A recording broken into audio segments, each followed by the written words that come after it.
Olá pessoal, tudo bem? Então, na nossa aula de hoje, nós vamos falar sobre magnetismo, beleza?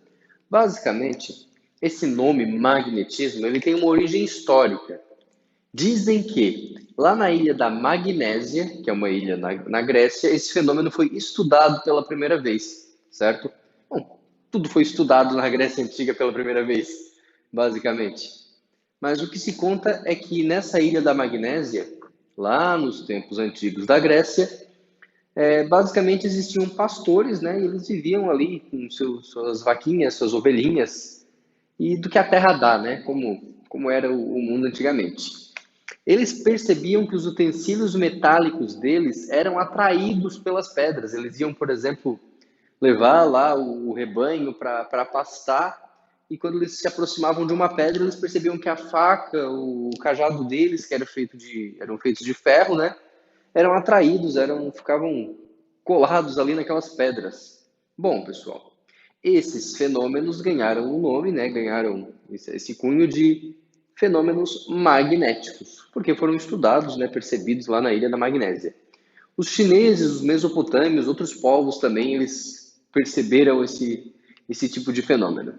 E esse fenômeno, ele ocorre, pessoal, de uma forma devido a uma característica bem intrínseca da matéria, a qual a gente chama de domínio magnético.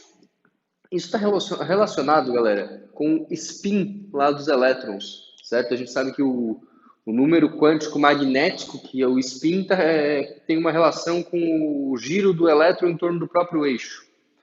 Esse domínio magnético, que nada mais é essa direção para a qual o elétron está rotacionando, fazendo aqui uma analogia, ele, em um pedaço normal de ferro, de metal, ele é aleatório. Então, vai ter domínio magnético apontando para um lado, para o outro, para cima, para baixo, para uma diagonal, para outra, certo? E aí tu tens um pedaço de ferro comum.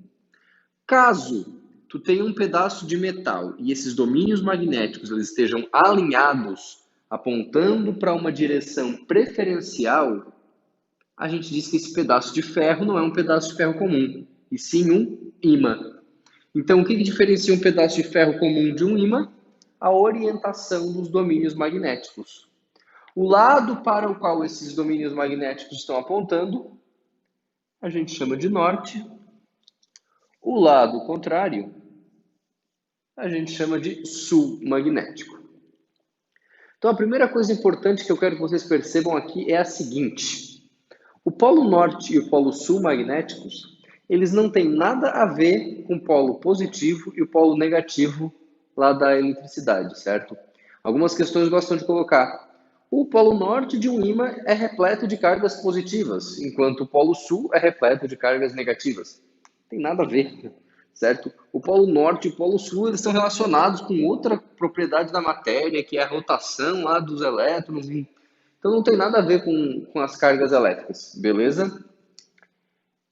E lá na magnésia, pessoal, eles tinham muitos ímãs naturais, que é a magnetita, né? Então, a magnetita é um ímã natural, é esse óxido de ferro aqui, ó.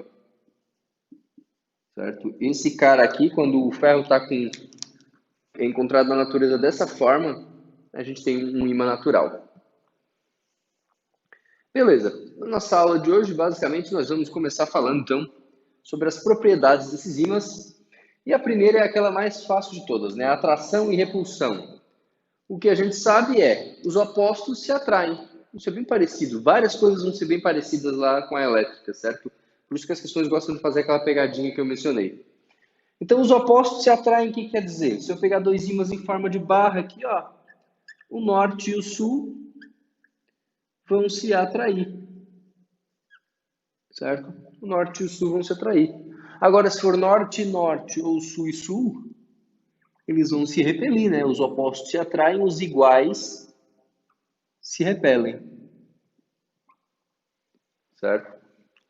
Os opostos se atraem, os iguais se repelem. A segunda propriedade de um ímã que eu vou colocar aqui para vocês é o princípio da indivisibilidade, que basicamente, se eu pegar um ímã e cortar no meio, cada pedaço continua tendo polo norte e polo sul. certo? Eu pego esse pedacinho aqui, ó, ele continua tendo norte-sul. Esse aqui também. Se eu cortar de novo, cada pedaço continua tendo polo norte e polo sul. Então, sempre que eu tiver um norte magnético, obrigatoriamente eu tenho também um sul magnético. Sempre que eu tiver um sul, eu tenho um norte. Então, não existem monopolos magnéticos. Quer dizer o quê? Não tem nunca um polo sozinho. Se tens o norte, tens o sul. Se tens o sul, tens que ter o norte junto. Beleza? Percebam que isso é bem lógico. Dado que a propriedade magnética, pessoal, ela é uma propriedade de um elétron. Então, se tu pegar um pedaço de um ímã e quebrar, até tu ter um elétron, aquele elétron sozinho tem polo norte e polo sul. Certo? Que tá relacionado lá com o spin dele, né? Então, tu pode quebrar quantas vezes tu quiser, sempre vai ter norte e sempre vai ter sul também, certo? E a última propriedade que eu vou colocar aqui para vocês é a orientação de um ímã, quando ele está em um campo magnético.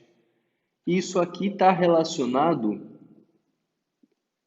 com a bússola. O que é uma bússola? Uma bússola é um ímã, certo? E por que ela aponta para o norte? Né? A gente diz, a bússola aponta para o norte. Porque sempre o norte, pessoal, aponta no sentido do campo magnético. Esse B aqui, ó, para quem não sabe, B é o campo magnético. Certo? Então, se eu pegar um ímã, pessoal, e colocar ele num campo magnético, como esse ímã aqui, ó, ele vai se orientar, ele vai girar de forma que o norte aponte no sentido do campo. Então, se o ímã está assim, ele vai fazer isso aqui, ó, e vai ficar assim, para que o norte magnético, ó, fique apontando no sentido do campo magnético, certo?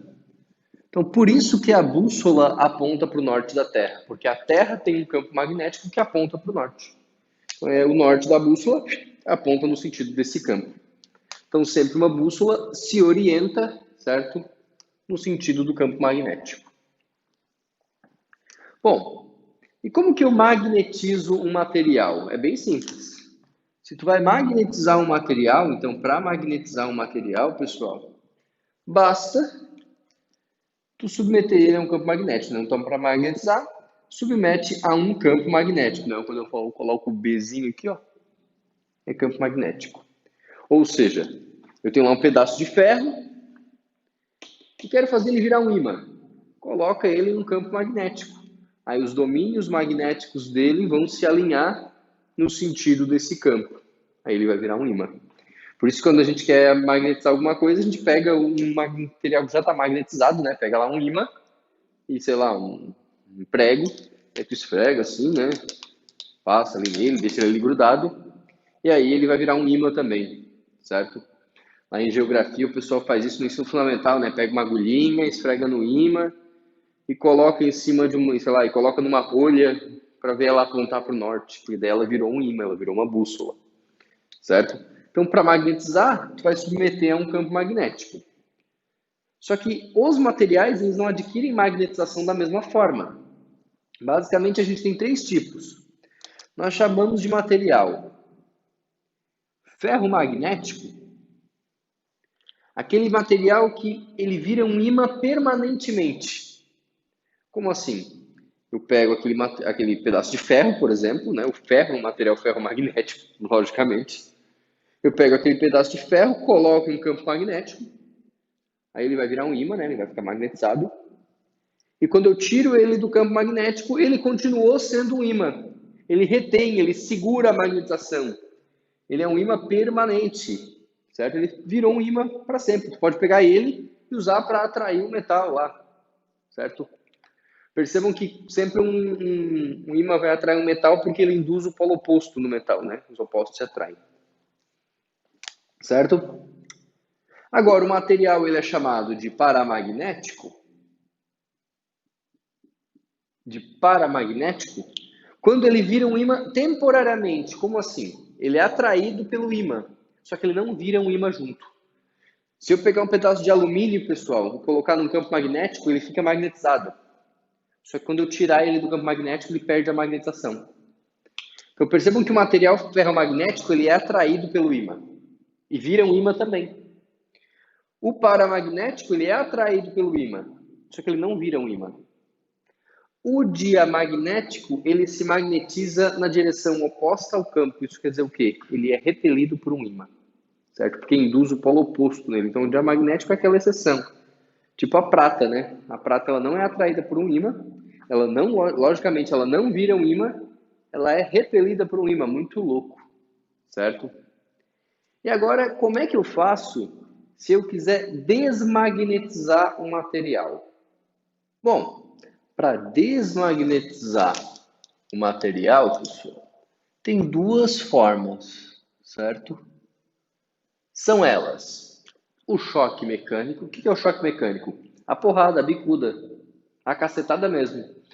Pensem no seguinte, sabe aqueles imãzinhos de geladeira? Vocês já perceberam que às vezes tu deixa cair, deixa cair, deixa cair, quando tu vai grudar de novo ele não gruda mais? É exatamente isso, galera. É a porrada, é a bicuda mesmo. Se bate no imã, galera, pega, sei lá, tem lá um imã, pega um martelo e bate, bate, bate, bate nele. Ele vai perdendo a magnetização. Aqueles domínios magnéticos que estão alinhados vão ganhando energia, né, e vão ficando novamente desalinhados. E o aquecimento. Então, se tu aquece um ímã, pessoal, ele pode perder as propriedades magnéticas.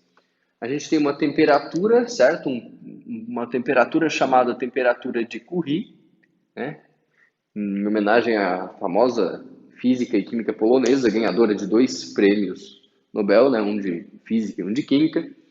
E basicamente essa temperatura, pessoal, ela indica para a gente o ponto no qual um material perde suas propriedades magnéticas.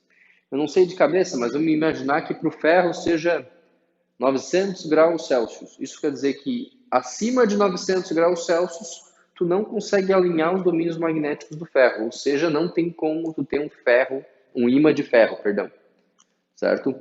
Então é o ponto no qual o material perde suas propriedades magnéticas, a gente dá esse nome aqui, ó, ponto de Curie. Bom, falando um pouco agora sobre o campo magnético gerado por um ímã, esse campo magnético, né, ele é representado, galera, quando a gente fala de campo magnético, lembrando, né, como eu botei ali atrás, o campo magnético, como qualquer campo, é um vetor, e a gente usa a letra B para ele. Ele é representado através de linhas de indução magnética. Então, as linhas de indução, elas representam o campo magnético. É um pouco parecido também lá com o campo elétrico, ó, pessoal. Por convenção, essas linhas saem do polo norte e entram no polo sul. Então, as linhas de indução magnética saem do polo norte e entram no polo sul. Saem do norte, entram no sul. E essas linhas, pessoal, elas são linhas fechadas. O que isso quer dizer? Ela sai aqui do norte, ó, entra no sul, dá a volta, atravessa a barra magnética e continua. Sai do norte, entra no sul. Ou seja, elas sempre fecham um caminho, elas são contínuas, né? Sai de um lado, entra do outro. Por dentro aqui, ó, sai de um lado, entra do outro. Então elas são sempre linhas que fecham o caminho, certo? Sai do norte, entra no sul, são sempre fechadas. Um caso muito especial, pessoal, desse campo magnético é o campo magnético da Terra, certo? A Terra, ela é um ímã gigante. A gente sabe que, vocês estudam lá na geografia, né? A gente tem o norte e o sul da Terra. Esse norte e sul, pessoal, são o norte e sul geográficos da Terra. Porque, na verdade, quando a gente fala das propriedades magnéticas da Terra, o norte magnético da Terra, pessoal, ele fica lá onde é o sul geográfico, ó. E o sul magnético, onde é o norte geográfico. É o contrário, troço louco, né? Mas vocês já vão entender por quê. As linhas de campo, elas saem do norte e entram no sul, né? Então, o campo magnético da Terra, ele é uma coisa assim, ó.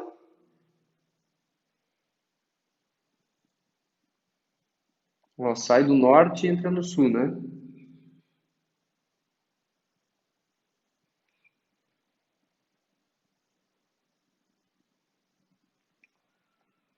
certo? Vou botar mais uma linhazinha aqui, ó. Sai do norte, entra no sul. E é por esse motivo que quando eu colocar uma bússola aqui, ó, galera, eu tô aqui no Brasil. Se eu usar uma bússola, a bússola ela vai fazer isso aqui, não vai, ó. O norte da bússola vai apontar para cima, né, entre aspas. Por quê? A bússola não aponta no sentido do campo magnético, falamos aqui atrás ainda há pouco? Então, curto só. O norte da bússola, isso aqui às vezes o pessoal se confunde, tá? É meio chatinho. O norte da bússola aponta para o norte geográfico. Por que aponta para o norte geográfico? Porque é lá no norte geográfico que tem um sul magnético. Você pode pensar que os opostos se atraem, por exemplo, ou que esse campo aponta do norte para o sul magnéticos, né? Então, o norte da bússola vai apontar para o norte geográfico. Por quê? Porque lá no norte geográfico que tem o sul magnético, certo? E o contrário também é verdadeiro, né? O sul, sul, norte. Ok? Então, bastante atenção nesse campo magnético da Terra, ó. Lá onde é o sul geográfico é onde fica o norte magnético, as linhas saem de lá, né? Saem do norte magnético, apontam para o sul magnético. Tudo bem? Bastante atenção com esse lance de orientação da bússola, pessoal. Mas percebam que esse conteúdo é bem teórico e costuma ser bem mais tranquilo, bem fácil mesmo, certo? Espero que tenham compreendido. Valeu, um abração e até mais.